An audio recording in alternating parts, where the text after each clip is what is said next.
but I never had a conversation with Bruce. Why did Bruce start coming to your rehearsals? Well, because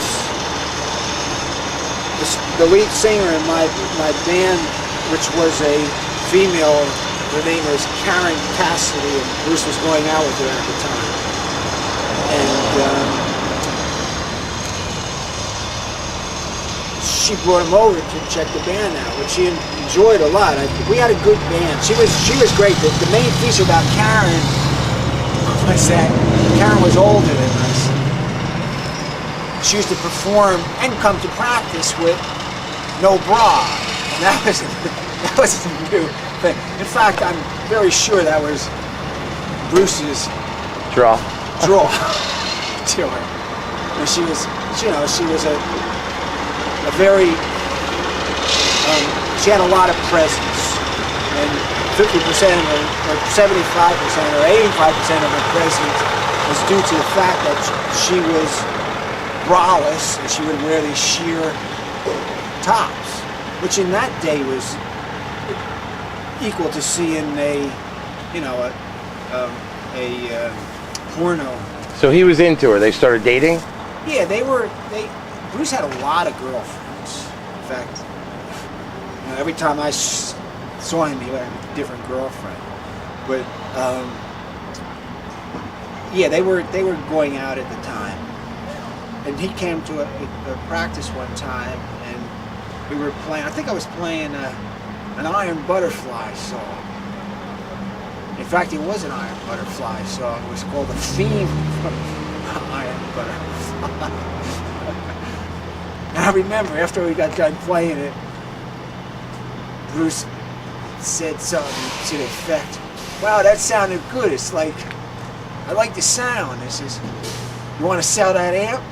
I said, "No, it's like that's how I get my sound." And she's like, "Why am I going to sell you my amplifier?"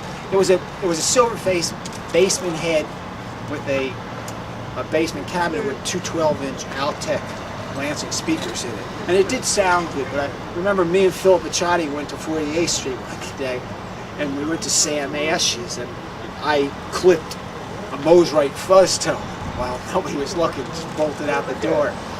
And then Philip loved the sound of it so much that he traded me his Vox fuzz tone for my Mosrite fuzz tone. So that's the fuzz tone that I used to get that sound that Bruce liked. So that was part of the sound too. And by the way, that fuzz tone today is highly sought after. I think at the time it sold for like $50. Now they're looking to get like $350, $400. So you were doing some heavier material? Yeah. Yes. And so was Bruce's band. I mean, that was the thing about Bruce's bands back then. They would do the same thing, like take a song. The Vanilla Fudge started this. They would take a song and sort of like remix it. This was the first band that I actually heard do this kind of thing. They would take a song by the Supremes, "You Keep Me Hanging On," and slow it down and do this real heavy, draggy, heavy version of it. And Bruce was into the same thing. He would take a song like a Rascal song, just to throw that name out there. I don't know if he ever played a Rascal song other than Mustang Sally, and slow it down and play heavy power chords to it. That was his thing, and he used to form these like 3-piece power trio, playing cover songs, Cream stuff, and whatever, Hendrix stuff, but he would throw in his own. Child, Earth. Yeah, Child. I think Earth was the band he was in at this particular moment. And when did Steel Mill come about? Steel Mill started when he stole Billy Chinnick's band from him. You know, people talk about Bruce being an Asbury guy, which he wasn't. Bruce grew up in Freehold, and he didn't spend a lot of time in Asbury, as far as I'm concerned. And one of the reasons he didn't is because he never had a car. He didn't drive.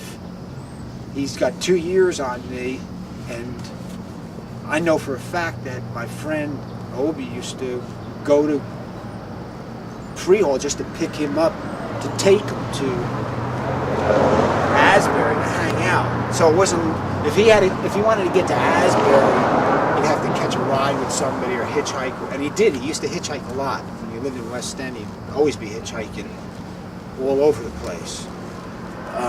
But the point I'm trying to make here is that Upstage was up and running way before Bruce started hanging out there, and there was a lot going on all over the